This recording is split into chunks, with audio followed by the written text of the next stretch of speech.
ये हमारे मंजीत भगत जी हैं, मोगा पंजाब से।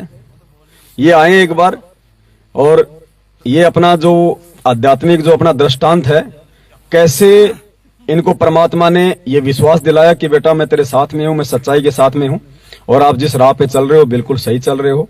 ये आपको हकीकत से रूबरू करवाएंगे, परिचित करवाएंगे, क्योंकि परमात्मा हर प्रकार से संकेत करते हैं अपने बच्चों को दृढ़ करने के लिए। तो भगत जी अपना आध्यात्मिक अनुभव आपको बताएंगे। और मंजीत दास जी हैं, मोगा से हैं। इन्होंने इस परमेश्वर की भक्ति के लिए, अब देखो वैसे कोई मान बढ़ाई के लिए ये चीजें नहीं बताई जाती हैं, लेकिन ये चीजें बताने से दूसरों को भी दृढ़ता आती है। भगत जी पंजाब पुलिस में थे, थानेदार थे जी, और अफसरों के द्वारा जो परमेश्वर की मर्यादा विरुद्ध जो कर्म इनसे जो करवाए जाते थे, उससे दुखी होके इन्होंने नौकरी से रिजाइन दे दिया। ऐसे परमात्मा बच्चे तैयार करना चाहते हैं। अब आपको भगत जी बताएंगे विस्तार से। थोड़ा पास में। बंदी छोड़ सतगुरु रामपाल जी भगवान की जय हो। सबसे पहले मेरी दंडवत प्रणाम परमात्मा जी को, थोड़ा सा और सारी संगत, मेरे भाई बहन। इतनी इसको थोड़ा सा अपने पास में रखना पड़ेगा। आप मतलब ठोडी के वो सटा के रखो। ओके, आपके बाल होने इसमें टच, फिर ठीक है। संगत को मेरा सत साहिब। तो मैं मोगा पंजाब से हूँ, भक्त मंजीत दास। मेरी अनुभव ये है, हाँ जो परमात्मा से ना करे। बात 2020 की है कि मैं मैनेजमेंट के साथ तो पहले से ही नहीं था। तो एक दिन क्या हुआ कि मैं बैठा था अपने घर पे बैठा था, मंत्र जाप कर रहा था। तो जड़ी मेरी सुरती है वो लग गई परमात्मा की दया से। ये कोई मेरी भक्ति की वो उपलब्धि नहीं है, मैं ऐसे मानूं नहीं। ये तो परमात्मा की दया है। ते परमात्मा का बहुत सुंदर स्वरूप दिखा। करीब आधा मिनट 1 मिनट में देखता रहा। आंखें मेरी आधी खुली थी, आधी बंद थी। जागता था मैं, सपने की बात नहीं है। बिल्कुल स्पष्ट है बात। ऐसे जागते जागते सोया भी नहीं था मैं, बस 5 मिनट ही हुए थे बैठे पे मैं चारपाई पे। तो जाप चलने लग गया अपने आप। परमात्मा का बहुत सुंदर रूप है ये। इस रूप से भी बहुत ज्यादा तो दिख रहा है आगे फोटो, इससे भी बहुत ज्यादा सुंदर है। उनके बाल जो हैं, ये है ना सेंटर में थोड़े से काले हैं। काले नहीं है इनके बाल, एकदम प्योर वाइट है, बहुत ज्यादा वाइट है। एक एक बाल दिख रहा था मेरे को, और परमात्मा बहुत दूर दिख रहे थे, दूरबीन की तरह। अब दिव्य दृष्टि में बता दूं कि वो एक, जैसे गुरुजी बताते हैं ना कि हमारे महकमे में एक दूरबीन होती थी, उसे दूर देखते थे तो दूर बहुत दिखता था नजदीक। ऐसा ही था वो। तो ऐसे ओपन में नहीं थे, एक दूरबीन सी थी, उसमें से दिख रहे थे बहुत दूर, और दिख रहे थे ऐसे जैसे पास में। वो देखा, फिर मैं थोड़ा डर गया। मैं कहा क्या बात होगी। तो उसके बाद और भी कई हुए ऐसे चमत्कार या अनुभव कह लो। तो मैं जो भी सोचता था वो पहले हो जाता था काम मेरा। जो कोई काम बिगड़ा हुआ था, जैसे दफ्तर में है, कोई डिपार्टमेंट में है, मैं दंडवत करके घर से निकलता था, आगे काम बना हुआ पड़ा हुआ निकलता था कि तैयार था काम भी, ठीक है आपका हो गया कई बार। अब जस्ट थोड़े दिनों की बात, पिछली बार कितनी तारीख थी उस दिन, जब ब्यावर में सत्संग थी 1 तारीख को, हाँ जनवरी को। तो उस टाइम मैंने ट्रेन की टिकटें बुक करवा रखी थी। तो मैं लेट हो रहा था, 5 मिनट रह गए ट्रेन में आने में। तो मैं बाइक एकदम भगा रहा था पूरा हाईवे पे। तो मैंने मन ही मन सोचा कि आज ट्रेन निकलेगी, मेरी टिकट भी गई और साथ संगति भी गई। तो मैंने यही सोचा कि परमात्मा आज तो ट्रेन लेट कर दो फिर। मैं स्टेशन पे पहुंचा तो परमात्मा ने 25 मिनट ट्रेन लेट कर दी। 25 मिनट जहाँ सही टाइम हुआ जब ट्रेन आने का, तो मैंने बोला ट्रेन नहीं आई अभी तक। मैंने अंदर दफ्तर में जाके पता किया, बोलते गए भाई साहब 25 मिनट लेट है ट्रेन। तो ऐसे ऐसे हुए और भी कई हुए। मैं जब सिमरन करने बैठता था तो परमात्मा एकदम बादलों में ऊपर उनकी आकृति बन जाती थी एकदम। जब घर पे मैं दंडवत करता था तो वही फोटो जो दाढ़ी वाली थी वो उतर के तो परमात्मा को लग जाती थी, संत रामपाल जी महाराज जी को। तो फिर देखता था तो परमात्मा सतगुरु रामपाल जी की दाढ़ी साफ हो जाती थी, क्लीन शेप हो जाती थी। ऐसा बहुत बार हुआ। दंडवत करके फिर मैं नीचे अपने माथा लगाते जमीन पे, तो जमीन पे वो जो गद्दा बिछा होता है उसमें परमात्मा की फोटो आ जाती थी। सिमरन करता था तो दीवार में देखता तो दीवार में आ जाती थी फोटो, साफ दीवार है उसमें आ जाती थी फोटो एकदम। अब भी है, ऐसी बात नहीं है, परमात्मा की दया है, बहुत रजा कर रखी परमात्मा ने। तो ऐसे ऐसे चमत्कार हुए, होते जा रहे हैं होते जा रहे हैं। जो ऐसा होता है जो कोई भक्ति अपनी भक्ति का फल नहीं है, जो परमात्मा जब खुश होते हैं ना तो और भी आगे बढ़ने के लिए वो रास्ता देते हैं अपने भक्त को कि हौसला अफजाई समझ लो, वो कुछ समझ लो जैसे भी है। तो ऐसे जे कोई वो नहीं है बात कि मैं अपनी हाँ मैंने इतनी भक्ति कर ली, वो ही उसकी रामानंद का कौन था वो चेला, सर्वानंद की तरह। ऐसी बात नहीं है, परमात्मा की राज आ जाए। तो ऐसे बार मैं बहुत बार देखा ऐसा, और भी अब कई बार मैं बाइक चलाता हूँ या कोई गाड़ी, कई बार मैं बस पे ट्रैवलिंग करता हूँ तो बस वालों ने आगे फोटो लगाई होती है अपने इष्ट देव की, किसी की भी लगा लेते हैं वो तो जो जिसको भी मानते हैं। वो जो फोटो होती है मैं सामने बैठता हूँ उस फोटो की तरफ देखता हूँ, मैंने कहा यार ये तो और किसी को मानते हैं, ये तो गुरु नानक की फोटो लगी होती है या किसी और देवी देवता की है जो भी है, वहां पे गुरु जी की फोटो लग जाती है। जो दिखती मेरे को ही है और किसी को नहीं दिखती, दिखती मेरे को ही है। ऐसा है।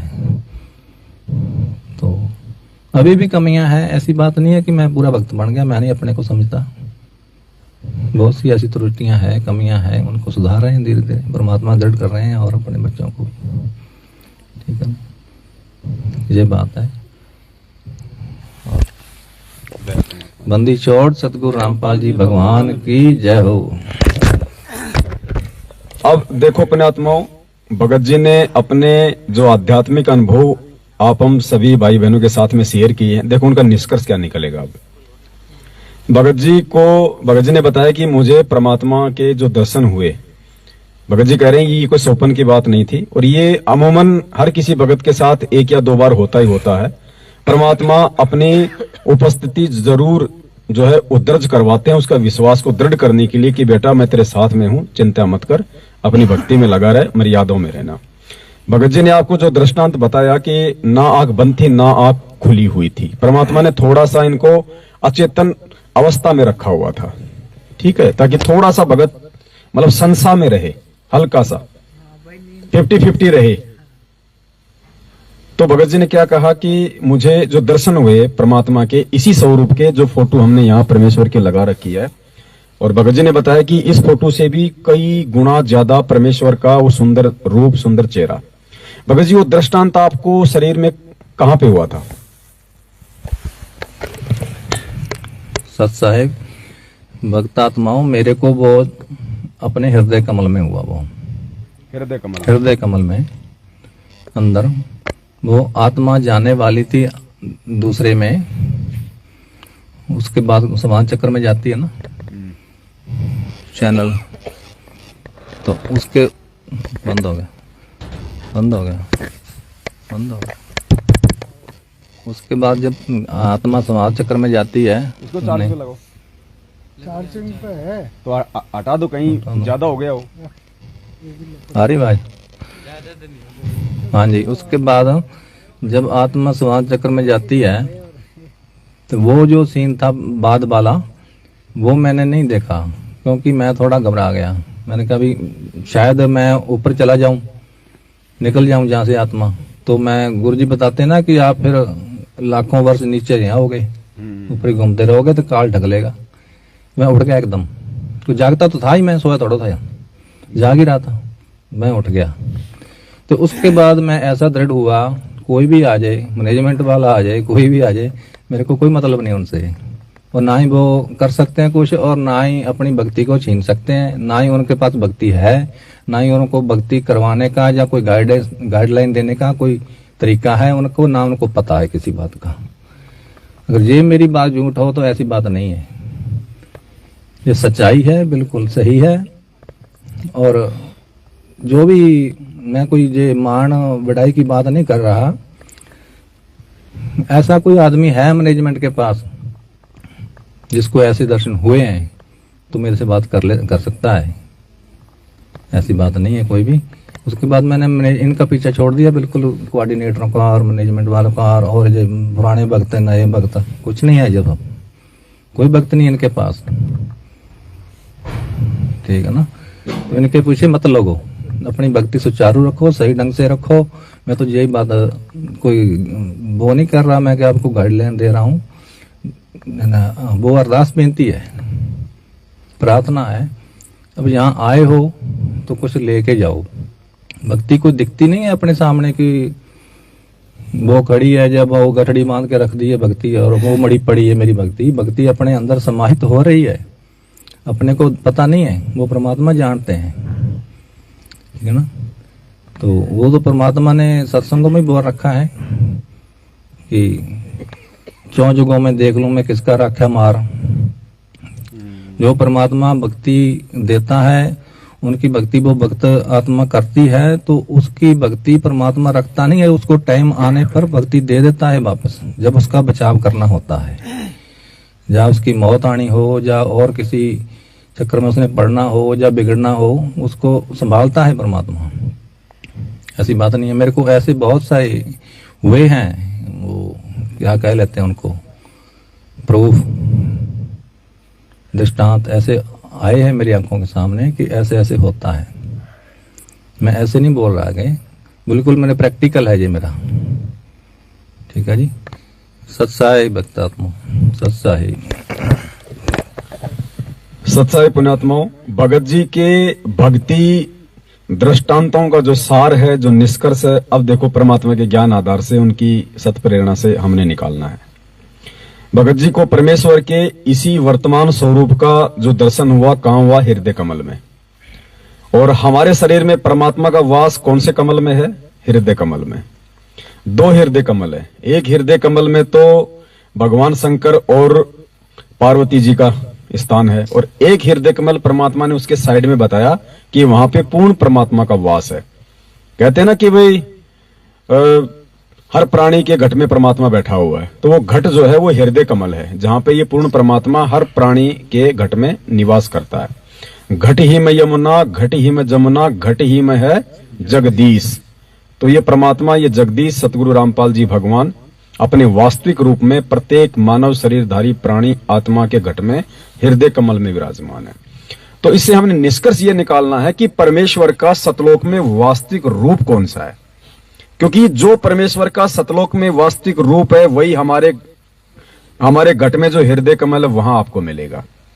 और हृदय कमल का जो भगत जी ने जो रूप बताया कि ये जो फोटो है, इससे कई गुना, यानी भगत जी ये कह सकते हैं कि हजारों गुना ज्यादा, वो भी थोड़ा होगा, परमेश्वर का जो तेजो में जो रूप है, उनकी जो शोभा है, एक एक बाल की जो शोभा है, वो इतनी गजब की है परमेश्वर की।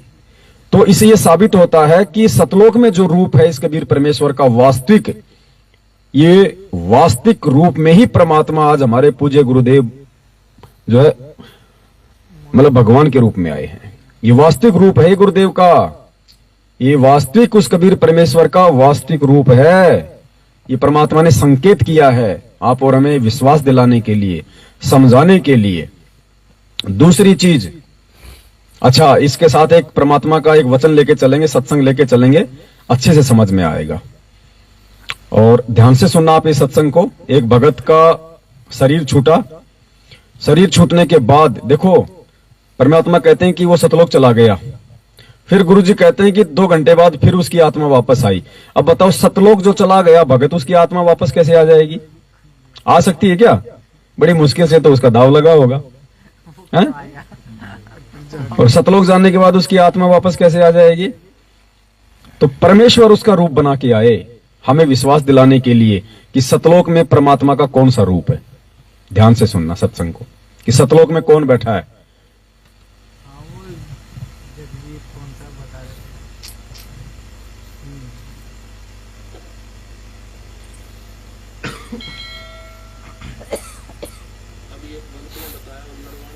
भाई ये तेरा ब्लूटूथ फिर बंद हो वो।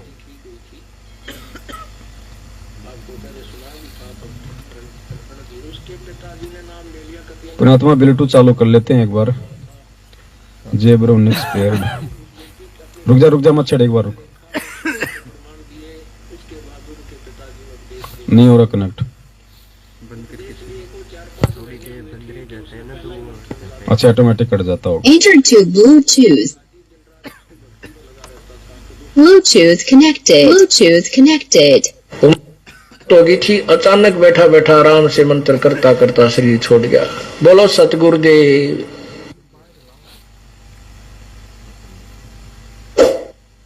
अब ध्यान से सुनना पुण्यात्मा, सत्संग 2-3 मिनट का ही है।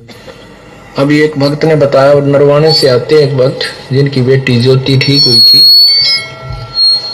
आपको पहले सुनाया भी था भक्त रणधीर। उसके पिताजी ने नाम ले लिया, कतियनाड़ी था, भगवान के निकट नहीं जावा था। उसने भी उस बेटी अपनी पोती को स्वस्थ हुआ देखा और उसने सारे प्रमाण दिए। उसके बाद उनके पिताजी ने उपदेश ले लिया। उपदेश लिए को 4-5 महीने हुए थे कि उसने पहला ही मंत्र मिला था और कह रहे थे इतनी लो लगा दी, दिन रात उसकी भक्ति में लगा रहता था कि दूसरा नाम लेना है मैंने। उम्र बहुत हो गई थी, अचानक बैठा बैठा आराम से मंत्र करता करता शरीर छोड़ गया। बोलो सतगुरुदेव। अब ये मोक्ष तो नहीं होगा, लेकिन अभी मनुष्य जीवन तुरंत मिल जाएगा इस व्यक्ति को। तो ऐसे ही और भी बहुत से प्रमाण हैं। हमारा एक भक्त है, भक्त यही नरवाने यहाँ के रहने वाले हैं, बरवाला के भक्त बलजीत दास, जिन्होंने यहाँ 1 एकड़ जमीन सबसे पहले उन्होंने दी थी आश्रम के लिए। इन्होंने नाम लिया, इनके पिताजी ने भी नाम ले लिया। बहुत अच्छी आत्मा थी, खूब भक्ति करी। तो अंत समय में उन्होंने आहार छोड़ दिया और शरीर बिल्कुल ठीक ठाक, कोई दिक्कत नहीं, और मंत्र करे खूब डट के। हम काशी गए हुए थे, उसको घर से यहाँ ले आए थे। वो घर इनका इधर नरवाना के आसपास है ना, उसके पास उधर है जींद जिले में है गाँव उनका, भूसला गांव है, भूसला खटखट के आसपास। तो वहां से अब पिताजी को, बाकी भाई वहां रहते हैं, ये यहाँ रहते हैं, यहाँ ले आए थे। तो मैं भी यहाँ आया। मेरे आते ही ने बोले गुरुजी आ जाएंगे तो शरीर छोड़ूंगा। तो शरीर में हम वहां रुके रात ने और चले गए। अगले दिन वो कहने लगा भाई महाराज जी आगे, और देखिए आगे गुरुजी जहाज ले रहे हैं, ये सामने गाड़ी ला दी, देखिए खड़ी। अरे भाई मैं जाऊं हूं, देखो मैं जा रहा हूं, सत साहेब नो कह और सारा परिवार बुला लिया और चले गए। बड़े आराम से शरीर छोड़ गए। वो फिर 1-8 घंटे के बाद फिर वापस आके कहने लगे भाई मैं सतलोक गया था बड़को, और वहां भंडारे चल रहे हैं परमात्मा के, गुरुजी बैठे हैं, सतगुरु बैठे हैं, और मैं तो तुम्हें कौन बैठे हैं सतलोक में? क्या कह रहा है वो बलजीत का पिताजी कि भाई मैं सतलोक चला गया था और भाई वहां तो भंडारे चल रहे हैं और वहां तो गुरुजी बैठे हैं, सतगुरु बैठे हैं। तो भगत जी को जो ये दृष्टांत जो हुआ है कि हृदय कमल में इन्होंने अपने गुरुदेव भगवान की जो स्वरूप देखा है, ये परमेश्वर का जो सत्संग है ये उस चीज का समर्थन कर रहा है कि वास्तव में इस परमेश्वर का, इस कबीर परमात्मा का असली रूप क्या है। वास्तव में असली रूप ये है। क्या कहते हैं गुरुजी सत्संगों में कि पुण्यात्माओं, जब तुम त्रिकुटी पे जाओगे तो इस दास के रूप में तुम्हें कबीर परमात्मा मिलेगा। क्यों भाई? कबीर परमात्मा अगर कोई और है, उनका रूप कोई और है, तो अपने रूप में दर्शन देने में कोई शर्म आती है क्या परमात्मा को? फिर काल भगवान में परमात्मा में क्या अंतर हुआ? वो भी अपने वास्तविक रूप में नहीं आता और ये भगवान भी नहीं आता। तो वास्तविक रूप और कोई है ही नहीं सतगुरुदेव जी के अलावा। इसलिए परमात्मा कहते हैं कि दास के रूप में परमात्मा तुम्हें त्रिकुटी पे मिलेगा। और ये बलजीत के जो पिताजी का उदाहरण दिया परमात्मा ने, तो मालिक ने स्पष्ट कर दिया कि भाई वहां तो गुरुजी बैठे हैं और भंडारे चल रहे हैं। अब ये बात कौन बोल रहे हैं? गुरुजी सत्संग में। तो गुरुजी हमें संकेत कर रहे हैं कि नालायक को समझ जाओ अब तो, और कौन है परमात्मा धरती पे। तो सारी चीजें Bhagat ji point two point बिल्कुल सटीक बैठेंगी, क्योंकि ये परमात्मा है। इनको जबरदस्ती परमात्मा बनाने की आवश्यकता नहीं है। ये बना बनाया भगवान है और ये भगवान है, पूरी दुनिया में साबित होगा। लेकिन पहले परमात्मा कोशिश कर रहा है कि मेरे संगत वाले मुझे पहचान ले। दुनिया को तो परमात्मा अपने हिसाब से पहचान करवाएगा, लेकिन संगत तो ज्ञान से पहचान कर ले।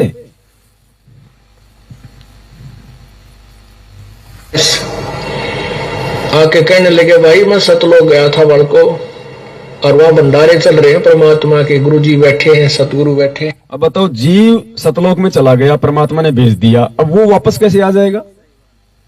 कैसे आ जाएगा वापस वो सतलोक से?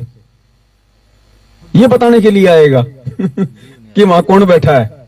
अब परमात्मा ने उसको जहां भेजना था वहां भेज दिया, और परमेश्वर खुद फिर उसका रूप बना के आ गए। आप और हमें संकेत दे दिया परमात्मा ने। और मैं तो तुम्हें बताने के लिए आया हूं, एक दूध पिलाओ मेरे को, थोड़ा दूध पिलाओ। वो अपने फ्रिज, बोला ताजा दूध लाइए, फ्रिज मत निकाल कर ले गए। बोले ना, अब ये संकेत कर दिया, फ्रिज वाला नहीं पीता परमात्मा, ताजा दूध पीता है कर दिया ना। बोले नहीं, अब वो फ्रिज वाला वो रोज पीता था पहले, अब उस दिन क्यों मना कर दिया कि नहीं फ्रिज वाला नहीं पीऊंगा, ताजा दूध लाओ। तो भाई ये परमात्मा है, ताजा को नहीं। फिर एक और भगत था, उनके गाय थी या भैंस, वहां से दूध लाए, जो एक कटोरी दूध पी कर ना बोला भाई मैं चला बच्चों। बोले ताजा को नहीं फ्रिज वाला। अब बताओ, जो शरीर छोड़ गया उसको क्या पता कि फ्रिज में ताजा है या पुराना है? ये परमात्मा है। ये पूर्ण मार्ग है, पूर्ण परमात्मा आए हैं। उस दिन के बाद इस परिवार का ऐसा पूर्ण मार्ग है, और कौन आए हैं? पूर्ण परमात्मा आए हैं। खुद गुरुजी अपने मुख से बोल रहे हैं। अब इससे बड़ा संकेत और सबूत क्या होगा भाई? और अब भी कोई इनको भगवान के रूप में ना स्वीकार करे तो वो दुर्भाग्यशील प्राणी होगा। दृढ़ विश्वास हो गया, समर्पण कर दिया पूरे परिवार ने, रिश्तेदारों ने। बोलो सतगुरुदेव की।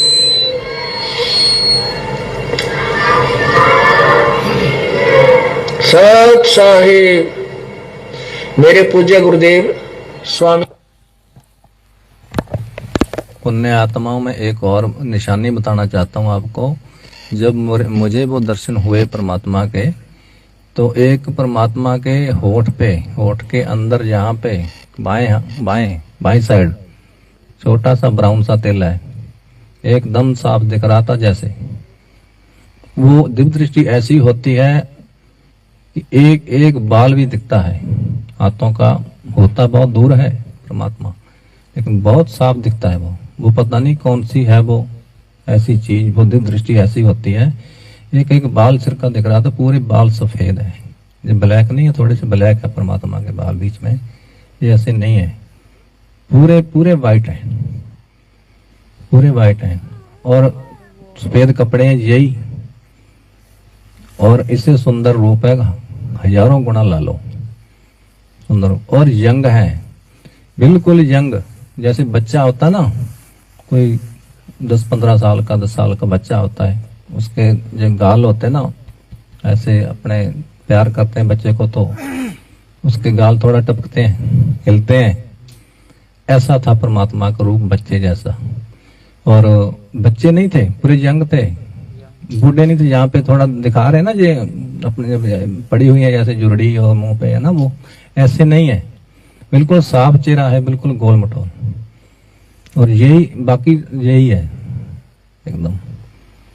तो वो अजब ही नजारा था वो तो देखने का। मेरे को इसको मैं कम ही देखता हूँ, सही बात बताऊं, मेरे को वही दिखता है, वही दिखता है।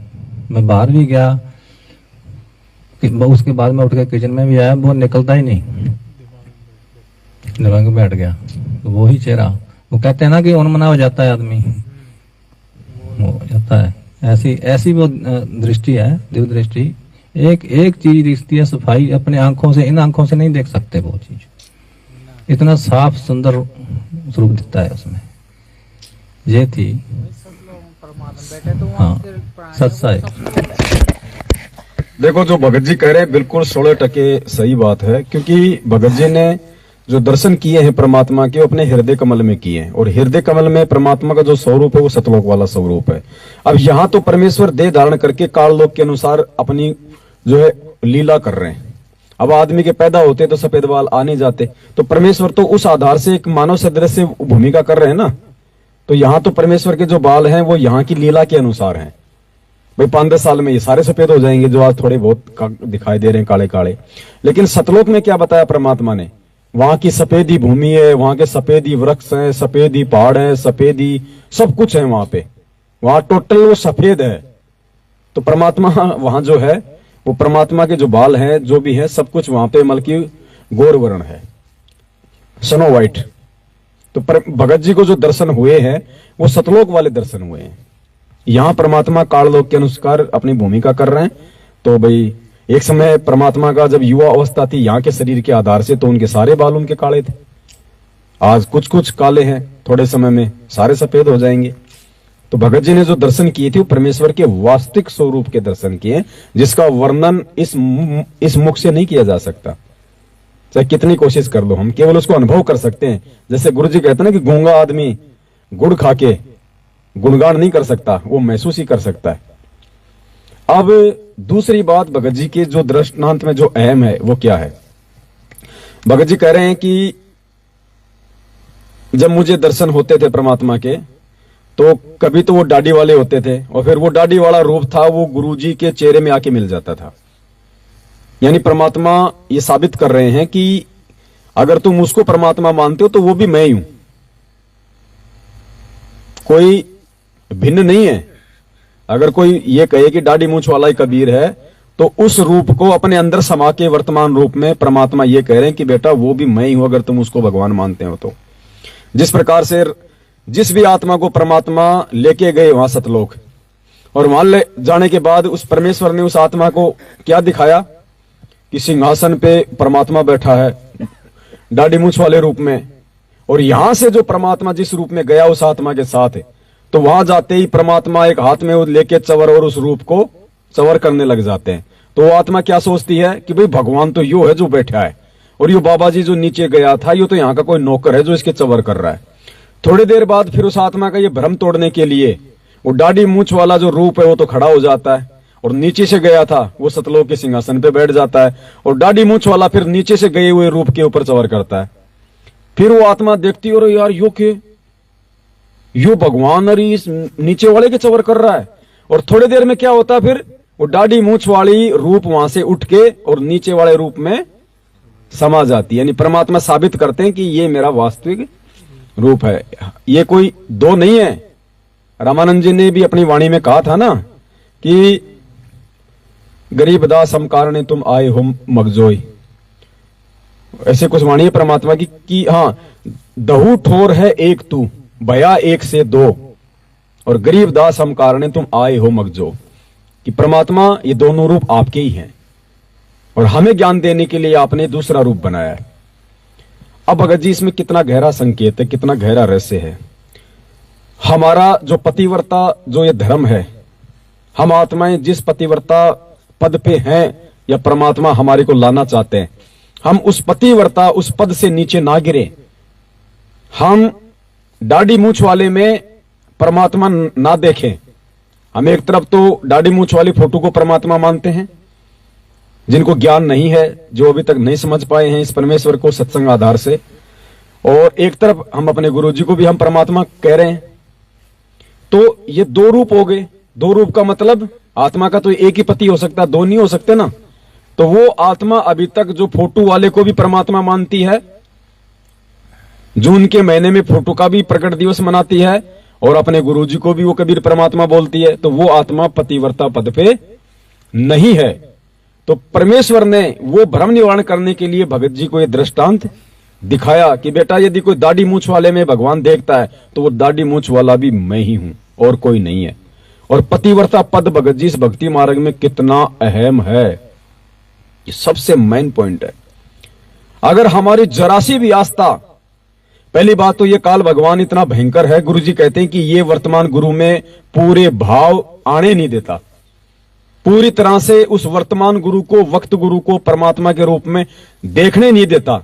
और यदि कोई भगवान आत्मा देख लेती है तो तोड़ने का पूरा प्रयास करता है, हमेशा दो साबित करने का प्रयास करता है। और परमात्मा कहते हैं गुरु और गोविंद दो नहीं भाई, जो दो समझेगा वो दोजक में जाए, वो कहां जाएगा, वो नरक में जाएगा। अब इसका सबसे बड़ा उदाहरण क्या भगत जी, पतिव्रता धर्म का एक एग्जाम्पल दिया परमेश्वर ने। चाहे किसी को भी निमित्त बनावे, चाहे परमात्मा कोई भी रीजन बनावे, कोई भी कहानी सुनावे, अगर भक्ति मार्ग में वो कहानी हमारे काम की है तो वो सत्य है। परमात्मा ने क्या बताया कि एक औरत थी, वो पतिव्रता थी, और वो पतिव्रता पद पे वो इतनी जबरदस्त थी, वो अपने सत के बल पे, अपने पतिव्रता धर्म के बल पे, यानी अपने पति के अलावा किसी की तरफ वो नजर भी उठा के नहीं देखती थी। नजर उठा के देखने का मतलब किसी भी व्यक्ति को देख के उसके मन में कोई दूसरा भाव नहीं आता था, उसको कहते हैं पतिव्रता। तो वो क्या करती थी अपने सत के बल पे, वो रोज तालाब में जाती थी और वो पानी की पोट भर के लाती थी। पानी की पोट, पोट हमारे हरियाणा और राजस्थान में बोलते हैं, जैसे हम कोई चारा वगैरह लाते हैं अपने पशुओं के लिए, तो उसको जैसे कोई लुगड़ी होती है, कोई कपड़ा होता है, उसमें डाल के फिर उसके चारों कोने हम दो आदमी मिलके उसको बांधते हैं, उसको कहते हैं पोट बंध गई। फिर उसको अपने सर पे रख के लेके आते हैं। मतलब कोई चारे की पोट बंधी जाती थी, कोई पशुओं के लिए कोई होता था, कोई जैसे घास होती थी तो माता बहनें खेतों में घास उखाड़ के फिर उसको कपड़े में जो बांध के जो लाया करती थी, उसको गांठ मार के उसको कहते हैं पोट, और छोटे रूप में कह दो तो पोटली। तो वो क्या करती थी, अपने सत के बल पे उस तालाब से वो पानी की पोट बांध के लाती थी, पानी को उस कपड़े में बांध के लाती थी, पोट पूरी 10, 20, 50 किलो का जो भी था, कपड़े में पानी को बांध के अपने सत के बल पे फिर वो अपने पति को नहलाया करती थी। वो इतनी वो पतिव्रता थी वो। अब परमात्मा यहां में क्या समझाना चाह रहे हैं, एक दिन वो पानी की पोट बांध रही थी, थोड़ी सी दूर पे जो अर्जुन था वो स्नान कर रहा था। अर्जुन की खोपड़ी का, सर का एक बाल टूट के बहता बहता उसकी तरफ आ गया। अर्जुन भी कोई वो कम नहीं था। तो उसने, जब वो बाल उसके पास में आया और उसने बाल को अपने हाथ से पकड़ा, तो उसके मन में क्या आया, क्योंकि वो बाल इतना ज्यादा वो सुंदर था, इतना ज्यादा वो आकर्षक था, उसके मन में क्या आया कि ये बाल कितना सुंदर है और जिसका ये बाल है वो कितना सुंदर होगा। बस इतना सा भाव आया था। और कोई ना उसने अर्जुन को कोई देखा था, ना अर्जुन को देख के उसके रूप पे वो कोई मोहित हुई थी, ना उसके मन में अर्जुन के प्रति कोई कुविचार आए थे। सिर्फ उसके मन में क्या भाव आए कि ये बाल इतना सुंदर है और जिसका ये बाल होगा वो कितना सुंदर होगा, इतना भाव आया था। उसकी पोट नहीं बंधी, क्योंकि उसका पतिव्रता धर्म टूट गया, उसका सत्य टूट गया। उसने दूसरे की प्रशंसा कर दी अपने पति के अलावा। उसने गैर पुरुष के बाल की ही प्रशंसा की थी, उस पुरुष की नहीं की। उसके बाल की जो प्रशंसा की उसने, और फिर परमात्मा अपनी वाणी में कहते हैं उसका नाम था रेणु का। तो परमात्मा बताते हैं कि बाल सरायो रेणुका, रेणुका ने बाल की ही जो है वो सराहना की थी। बाल सरायो रेणुका और बंदी न जल की पोट, भाई इस परमात्मा की भक्ति में रति न चालक खोट। इस परमेश्वर की भक्ति में रति भर भी खोट नहीं चलती है। जैसे उसके अंदर जरा सा खोट आया था, उसके जल की पोट नहीं बंदी, फिर उसका पतिव्रता धर्म टूट गया। ऐसे ही यदि हमने गलती से भी किसी संत की, महात्मा की, किसी देवी देवता की अगर गलती से भी हमने कोई प्रशंसा कर दी किसी भी टॉपिक पे, क्योंकि काल हमें उड़ जाएगा। काल क्या करता है, इन नकली लोगों को आधार बना के ऐसे बढ़िया बढ़िया उनके चित्र बना दिए, श्री राम के, श्री कृष्ण के, देवी देवताओं के, ऐसे हट्टे कट्टे, गोरे चिट्टे, लाल पीले, बड़े बड़े बाल, बढ़िया मुकुट। अब आदमी क्या कहेगा, अरे मार्केट में गए कोई, अरे यार ये फोटो बहुत अच्छी यार, ये ले लो, अब उसने उसकी प्रशंसा कर दी ना। हम भक्तों ने विशेष ध्यान रखना इन बातों का। काल हमेशा हमारे को शब्दों से ठगता है। मार्केट में भी कहीं ऐसा कुछ देख लें, कोई संत का कोई भजन, कोई सत्संग, कोई कुछ भी, अगर ये प्रश्न कर दिया कि यार एक बार क्या हुआ, एक भगत था उड़ीसा का, जितेंद्र नाम था उसका, वो मेरठ भी आता था साथ संगति में 2 साल पहले। कहां से बेचारा उड़ीसा से मेरठ आता था, मैनेजमेंट से अपना पीछा छुड़वा के 2-3 बार आया। एक बार उसने क्या किया, एक जो मदन पंथी है ना, वो नितिन रायजादा काल एजेंट, तो वो क्या करता था कि कोई वीडियो बनाता था तो पहले थोड़ा मीठा मीठा सुरीली सी आवाज में वो गाया करता था, मेरी माला टूट गई फूट गई, क्या गाया करता था वो। तो उस भगत ने, जितेंद्र ने, जो अपने गुरुजी के शरण में था, उस नालायक की आवाज के नीचे उसने कमेंट्स कर दिया यूट्यूब पे कि वाह क्या आवाज है। तो दास ने तुरंत उसको कमेंट्स किया कि बेटा तेरा विकेट गिरने वाला है। बहुत वीडियो दास ने कहा कि तेरा विकेट गिरने वाला है। बोले ऐसे कैसे गिर जाएगा, मैं डट जा थोड़े दिन। 1 महीने बाद तो उस पंथ में चला गया वो, क्योंकि वो पतिव्रता धर्म से गिर गया। वो काल ने उसको नीचे गिरा दिया अपने गुरु को छोड़ के। अरे क्या पढ़ाया परमात्मा ने रात दिन, सतगुरु सुंदर रूप अपारा, सतगुरु 3 लोक से न्यारा। इस परमेश्वर के अलावा सृष्टि में कोई सुंदर नहीं है, आपको दिखाई नहीं देगा। अगर आपको ज्ञान हो जाएगा, ये भगवान समझ में आ जाएगा, इसकी आवाज से बढ़ के कोई सुरीली आवाज आपको पूरी सृष्टि में सुनाई नहीं देगी। अगर आप भगत हो तो परमेश्वर के कई बार सत्संग ऐसे मार्मिक आ जाते हैं, आंखों से आंसू निकलने लग जाते हैं। हरियाणा की भाषा सबसे बेकार भाषा है, सबसे रूड भाषा है, ये खड़ी भाषा है। इस भाषा के अंदर प्यार प्रेम नहीं झलकता। आप किसी से भी बात करो, कई बार क्या है कि जैसे आते थे पहले हल्के फुल्के चुटकले, वो आते थे, बोलो हरियाणा के एक बस कंडक्टर से किसी ने टाइम पूछ लिया, बोले भाई साहब टाइम क्या हो गया, बोले फांसी खा के मरेगा। बोले फांसी खानी है क्या? तो ये इस तरह की बातें हैं उनकी। वैसे भी उनकी भाषा थोड़ी सी अक्खड़ है।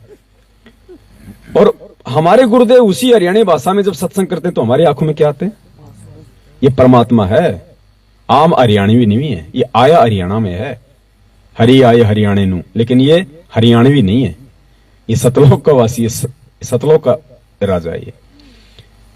उसी हरियाणा में जब हमारे गुरुदेव सत्संग करते हैं तो आंखों से आंसू आते हैं।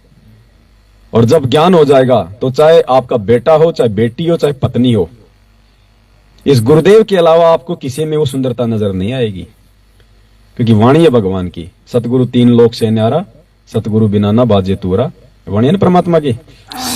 सतगुरु सुंदर रूप अपारा पूरा, सतगुरु बिना न लागे तेरा, सतगुरु सुंदर रूप अपारा, सतगुरु 3 लोक से न्यारा।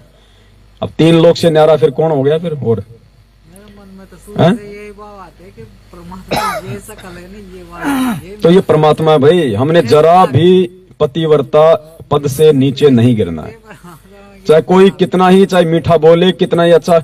अब बहुत सारे भगत क्या बोलते हैं, भगत जी हम दूसरे संतों के सत्संग सुन सकते हैं कि अरे नालायक क्या जरूरत है तेरे को, हैं? जब भगवान ने तेरे को निचोड़ निकाल के दे दिया, सार निकाल के दे दिया, और परमात्मा ने कह दिया कि कबीर कथा करो करतार की, सुनो कथा करतार, आन कथा सुनिए नहीं कहे कबीर विचार, तो कहां जा रहा है? क्या जरूरत पड़ेगी तेरे को? क्या परमेश्वर ने कोई कमी छोड़ दी जो तू दूसरों के जो है वो सत्संग तू सुनेगा? तो ये नालायकी होती है, ये मंदबुद्धिता होती है। काल हमारे को ऐसे ठगता है। हमारी सुरती, नृत्य, मन, पवन सब कुछ भाव, समर्पण, लगन, मर्यादा इस परमेश्वर के चरणों में टिकनी चाहिए, गुरुदेव भगवान के। हमें कुछ नजर नहीं आना चाहिए, कुछ भी, ना डाडी वाला, ना कोई तीसरा, ना कोई गरीबदास, ना कोई अमीरदास, कुछ नहीं आना चाहिए हमारे। आज जो है जिस रूप में परमात्मा, वो हमारे लिए सर्वप्रथम है, सर्वश्रेष्ठ है। यही रूप हमें पार करेगा। यही रूप आज हमें सत्संग सुना रहा है, यही रूप हमें ज्ञान दे रहा है, हमें आशीर्वाद दे रहा है, हमारे सौ काम सार रहा है। बताओ, महिमा हम किसी दूसरे की हम क्यों गाएं? जब कह दिया भगवान ने कि एक के साधे सब सदे, सब साधे सब जाए, और माली सिंचे मूल को फले फूले घाय। जब परमेश्वर ने इतने सारे सबूत दिखा दिखा के लोगों को इस हद तक परमात्मा ने सात संगतियों के माध्यम से जब तैयार किया कि भाई अपने घर में अपने केवल अपने गुरुदेव भगवान की फोटो रखनी है, अन्य किसी की फोटो नहीं रखनी, दाढ़ी मूछ वाले की फोटो नहीं रखनी। अब इस नादानी से बाहर निकलो, समय आ गया है। 27 साल से भगवान ने ज्ञान दे दिया, अब भी क्यों नादानी करते हो? इतने सारे दिए प्रमाण खुद गुरुदेव के सत्संगों के आधार से। उसके बाद भी देखो काल क्या करता है। काल पीछा नहीं छोड़ेगा, बहुत भयंकर तरीके से जीव को भ्रमित करने का को प्रयास करेगा।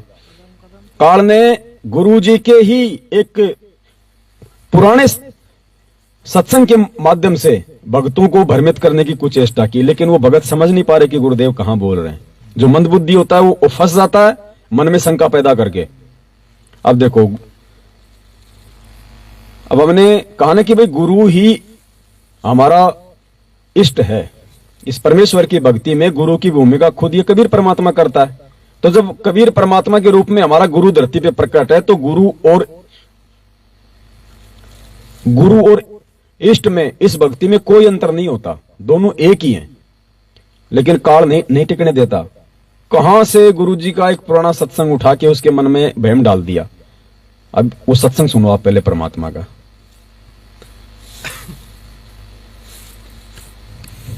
जिसमें गुरुदेव ये कह रहे हैं कि अपने घर में अपने गुरु की और अपने इष्ट की फोटो जरूर रखनी चाहिए।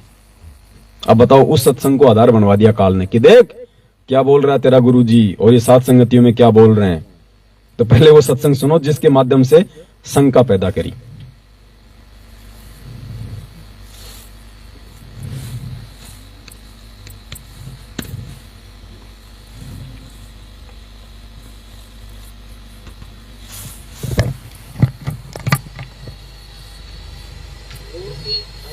भाई हटेगा तेरा फिर सिस्टम हटेगा रे।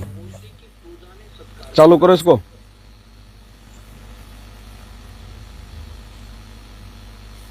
बंद करके फिर चालू करो। ये पुण्यात्मा ऑटोमेटिक डिस्कनेक्ट हो जाता है ये system. Enter to Bluetooth. Bluetooth connected. ठीक है बहन जी। Bluetooth connected. अजी बस होगी।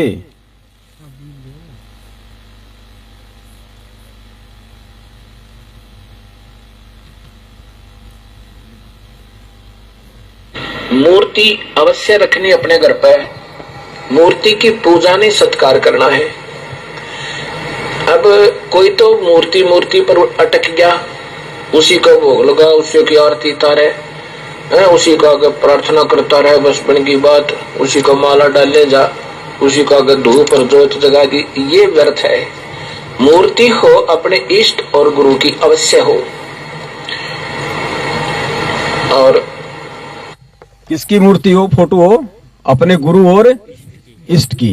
यहां परमात्मा ने दो कर दिए ना, अलग अलग। ठीक है, मूर्ति घर में अवश्य हो, अपने गुरु की और इष्ट की।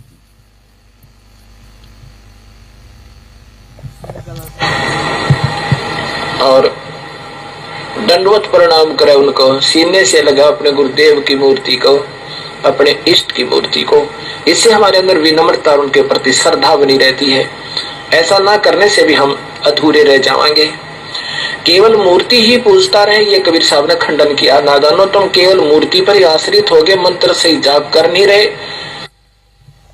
एक पति को छोड़कर आन में आस्था रखने वाली पत्नी को व्यभिचारिणी कहते हैं।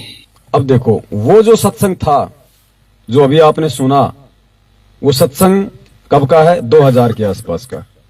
2000 के आसपास वो आत्मा थी जो आत्मा संत रामपाल जी भगवान को भगवान के रूप में स्वीकार नहीं कर सकती थी, उन आत्माओं को परमेश्वर ने किसके विषय में बताया कि कौन है भगवान?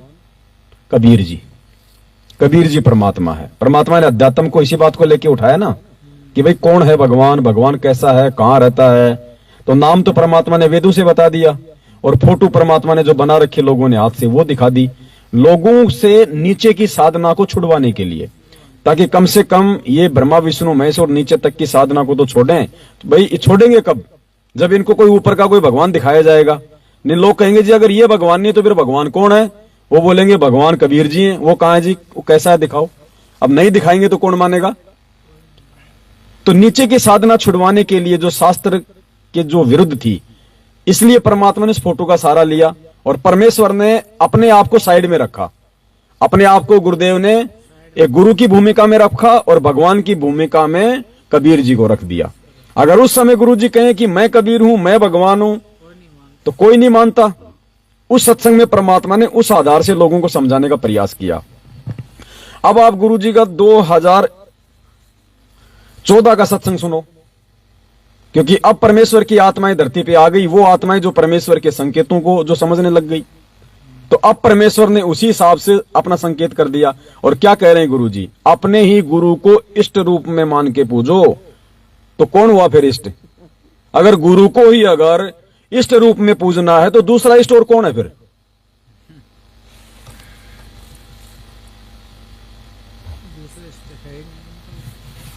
एक पति को छोड़कर आन में आस्था रखने वाली पत्नी को व्यभिचारिणी कहते हैं। तो अपने ही पति से हर इच्छा पूरी हो उसी को पति भर्ता कहते। तो हम जब पति भर्ता पद पर आ जाएंगे तो परमात्मा कहते हैं पति भर्ता जमी पर जो जो धर है पावे, समर्थ झाड़ू देते है ना काटा लग जावे। सुनना, ऐसा हंस, ऐसा भक्त जब अपने एक इष्ट पूर्ण परमात्मा पर अपने ही गुरु को इष्ट रूप में मानकर जब अपने जीवन रूपी सफर में अपने ही गुरु को इष्ट रूप में मान के पूज के, तो इष्ट कोई दूसरा है ही नहीं, फिर ऑप्शन छोड़ा नहीं परमात्मा ने। तो अब वो पुण्यात्मा धरती पे हैं जो गुरुदेव के संकेतों को जो समझ रही हैं। तो अब परमेश्वर अपने विषय में संकेत कर रहे हैं खुल के। तो वो सत्संग जो किया था, वो करने का मकसद कोई और था, लेकिन वो नादान भगत वो नहीं समझ पाए, उनके मन में काल ने शंका पैदा कर दी। ऐसे ये पतिव्रता ये पद से नीचे गिराता भगत जी। ऐसी शंकाएं तो रोज पैदा करेगा ये, चाहे रोज कर लो आप। आपको रुकना पड़ेगा, एक जगह आपको अपने आप को डांटना पड़ेगा, नहीं तो नहीं रुक पाओगे आप ऐसे। अब देखो पुण्यात्माओं, ये सत्संग में एक बार फिर से चलाऊंगा और आप एक चीज को ध्यान से नोट करना। भगत जी ने क्या कहा था कि जब परमात्मा को मैंने हृदय कमल में देखा, दर्शन किया, तो परमेश्वर के यहां पे एक क्या था? तिल, ब्लैक नहीं है, ब्राउन था ना। लेकिन यहां तो परमात्मा उसी आधार से करेंगे ना, क्योंकि यहां तो ब्राउन तिल होता ही नहीं। अगर होता है तो वो दिखाई नहीं देगा। तो तिल कैसा होता है? यहां पे तो ब्लैक ही होता है ना भाई। जिसके गाल पे काला तिल हो तो कहते हैं भाई बहुत सुंदर। अब देखना परमेश्वर के वहीं पे भले ही वो काला है यहाँ के अनुसार, लेकिन तिल है। यानी हृदय कमल में जो परमात्मा का वास्तविक रूप है, जो सतलोक में वास्तविक रूप है, उसमें होठ पे क्या है? तिल। अब देखना ये वही परमात्मा है, लेकिन अपने रूप को छुपा रखा है। एक पति को छोड़कर आन में आस्था रखने वाली पत्नी को व्यभिचारिणी कहते हैं। देख रहा है? तो अपने ही पति से हर इच्छा पूरी हो उसी को पति भर्ता कहते। तो हम जब पति भर्ता पद पर आ जाएंगे तो परमात्मा कहते हैं पति भर्ता जमी पर जो जो धर है पावे, समर्थ झाड़ू देते है ना काटा लग जावे। अब भगत जी ने तो मुझे पहले ये बात कोई बताई नहीं थी। एक और बताता हूं। अब भगत जी ने क्या कहा? मान ली कि होठ पे तिल है पूरा, अब देख लो वो काला तिल आपको स्पष्ट दिखाई दे रहा है। ये वही परमात्मा भाई, दूसरा नहीं है। लो जी और लो। साहेब भक्त्यात्मा, एक और निशानी बताऊंगा आपको कि परमात्मा की छाया नहीं है। वो ऐसा लोक है, उसी बिंब कहते हैं, परछाई कह देते हैं, जो छाया कह देते हैं। छाया नहीं थी परमात्मा की। मेरे को भी प्रेरणा हुई कि बेटा देख ले, छाया है, जैसे अब अपनी छाया है, अपने बैठे हैं कि जितने मर्जी बल्ब जगा लो, छाया बनेगी, दिन को भी बनेगी, रात को भी बनेगी। वहां पे छाया नहीं थी परमात्मा की, ना पीछे ना आगे, चारों तरफ से चमक रहे थे एकदम, और बल्ब भी कोई नहीं जग रहा था, उनकी अपनी ही लाइट थी। इतनी बहुत ज्यादा सुंदर था वो रूप, वो बयान नहीं कर सकते, हमारे पास वो लैंग्वेज नहीं है, जो परमात्मा ही अपना वो बता सकते हैं। तो जो मैंने देखा वो आपको बता दिया, ऐसा किसी ने बताया हो तो ये परमात्मा खुद ही बता सकते हैं अपने सत्संगों में। छाया बिल्कुल नहीं है परमात्मा की, एकदम जिधर से मर्जी देख लो, पीछे से देख लो, उधर से देख लो। और अब आसन में तो बैठेंगे नहीं हृदय कमल में, वो तो पत्ती में बैठते हैं, थोड़ी जो पत्तियां बनी हुई परमात्मा बताते हैं ना, उसमें बैठते हैं। वही रूप बाहर निकल के बहुत बड़ा हो जाता, जैसे ये है, इतना बड़ा दिखाई दिया, और बहुत दूर था और साफ बहुत था, दिख रहा था, एक एक बाल तक, जैसे गिन लो आप, ये बाल चारों तरफ कंघी नहीं किए हुए थे, ऐसे ही थे सफेद बिल्कुल, इससे भी ज्यादा सफेद। और रंग भी जो था बहुत बहुत, वो ये तो रेड है, या पिंक कह देते हैं अपने, या थोड़ा या येलो कह देते हैं, इनमें से नहीं था कोई भी, वो अलग ही रंग है वो, यहाँ पे नहीं है वो कलर। तो वहां पे जो फूल है उनके भी रंग नहीं है यहाँ पे, ये अपने ये देख रहे हैं ना, ऐसे वो कलर अलग है वहां के, वो दिख रहे थे। उसका वर्णन तो यहाँ नहीं किया जा सकता, वो परमात्मा ही बताते हैं वो तो, ये सत्य है। देखो भगत जी को जो दृष्टांत हुआ है वो बिल्कुल सत्य है, क्योंकि हृदय कमल में परमात्मा का वास है। और हम ये नित्य नियम पढ़ते हैं रोज, तो क्या कह रहे हैं परमात्मा, ग्रीव ऐसा सतगुरु हम मिल्या, सुरत सिंधु के माही, शब्द स्वरूपी अंग है, पिंड प्राण बिन छाही। पढ़ते हैं ना रोज हम नित्य नियम में, शब्द स्वरूपी अंग है, पिंड प्राण बिन छाही। तो वो वास्तविक रूप के भगत जी को परमात्मा के दर्शन हुए हैं, लेकिन वो लीला परमात्मा यहां नहीं कर सकते जिस रूप में अब आए हुए हैं। यहां अगर परमात्मा अपनी छाया को छुपा लें तो परमात्मा को तो लोग जादूगर घोषित कर देंगे। और परमात्मा अपनी पहचान करवाना चाहते हैं हमें ज्ञान से, ना कि किसी चमत्कार से। तो हमने इस परमेश्वर को ज्ञान से पहचानना है। लेकिन बहुत जी ऐसे भी तो कहते हैं ना अपने को कि जैसे कोई भी कमल, अपने जो सारे कमल है उनमें से कोई भी कमल, मालिक कहते हैं मतलब कोई भी कमल जागृत नहीं होना, जागृत मालिक चला के नहीं करते। खुल जाता कहते, कमल खुल गया, खुल जाता है, कमल तो खुलते हैं, फिर ही तो दूसरा नाम देते। कमल तो परमात्मा ने यह बताया कि आपको जो प्रथम नाम दिया जाता है ना, ये आपके एक कमल खोलने के लिए है। गुरुदेव कहते हैं 4 महीने यदि तुम मर्यादा में रहकर सत भक्ति कर लोगे, प्रथम नाम की कमाई, तो तुम्हारे जो कमल है वो खिल जाएंगे। लेकिन हमें उन चीजों से कोई लेना देना नहीं है, ना हमने उनको देखना है, ना हमने उनके अंदर जाना है, कोई मतलब नहीं है। वो खिल रहे कि नहीं खिल रहे, हमने अपनी मर्यादाओं का ध्यान रखना है। देखने से भी कोई फायदा नहीं होगा भाई, देखने से कोई मोक्ष थोड़ी हो जाएगा। वो तो आपको एक मतलब विश्वास दिला दिया परमात्मा ने, वो किसी एक के माध्यम से दिला दिया। अब परमात्मा ने जिन जिन महापुरुषों को परमात्मा लेके गए सतलोक, उनको सतलोक दिखाया, फिर वापस छोड़ा, उन्होंने लिखवा दिया। अब सबको सतलोक लेके जाने की आवश्यकता थोड़ी है। ये थोड़ी कहोगे कि साहब उस सबको सतलोक लेके जाएंगे तो ही मानने की वो सतलोक है वहां। तो जिसके कमल खुल गए तो परमेश्वर ने उसके भक्ति अनुभव से हमें जागृत कर दिया कि भाई ये परमात्मा है, इसकी भक्ति से ही ये जागृत हो सकते हैं और कोई दूसरा तरीका नहीं है। अब हमें ये जरूरत नहीं है उनको देखने की, ना आवश्यकता हमारे को। और वो जागृत हो गए, वो ब्लेडर फूल गए तो कौन संपार हो जाएंगे, उससे कुछ नहीं होना जाना है। वो परमेश्वर ने पता है किस विधि से, किस प्रोसीजर से मुझे क्या करना है। हमने अपनी भक्ति मर्यादाओं पे ध्यान देना बस, बाकी काम उस परमात्मा का है। फूले तो फूले, ना फूले तो ना फूले, वो मालिक का काम है। जब मालिक ने कह दिया, भाई देखो हर शहर के पास में एक बाईपास होता है। एक रास्ता तो होता है कि आपको शहर के अंदर आपको भीड़ से, आपको ट्रैफिक में से जाना पड़ता है, और एक होता है बाईपास, बिना किसी रोक टोक के आप बहुत जल्दी उस शहर को पार कर जाओगे। तो मालिक के पास में 2 तरीके हैं, तुम कर दो पल में पार हो जा। तो जब हम इनके ऊपर आश्रित हो गए, हमने इनको अपना सब कुछ मान लिया, तो हमें भीड़ में घुसने की जरूरत ही नहीं है। परमात्मा बाईपास ले जाएगा, हमें कहीं चक्कर ही कटवाने की जरूरत नहीं है। जब हम इसके ऊपर आश्रित हो गए पूर्णतया। तो ये तो हमारे हाथ में है कि हमने बाईपास से जाना है या हमने उस शहर में से जाना है। परमात्मा ने उदाहरण बताया पक्षी का भाई निशान नहीं। विहंगम चाल होती है ना वो। एक परमात्मा ने पपील मार्ग बताया, एक परमात्मा ने जो है वो विहंगम मार्ग बताया। पपील परमात्मा ने बताया कि चींटी, चींटी जब चलती है तो उसका वो रास्ता बनता है, निशान बनता है। और चींटी की जो चाल है वो कितनी धीमी होती है। और एक परमात्मा ने बताया विहंगम चाल, पक्षी एक पेड़ से दूसरे पेड़ पे बैठता है, बीच में कोई निशान नहीं बनता। तो परमात्मा का मार्ग विहंगम मार्ग है। कब ले जाएंगे, कौन से मार्ग से ले जाएंगे, किसी को पता भी नहीं चलेगा। इसलिए हमने इनके ऊपर पूर्णतया आश्रित होना है।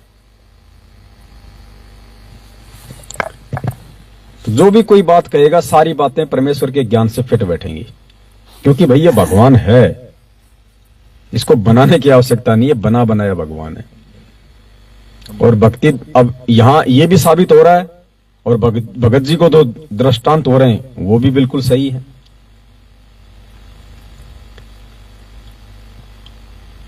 अब पुण्यात्माओं, ये रूप केवल हमें दिखाई दे रहा है, ये काल को दिखाई नहीं दे रहा, देवी देवताओं को दिखाई नहीं दे रहा ये रूप।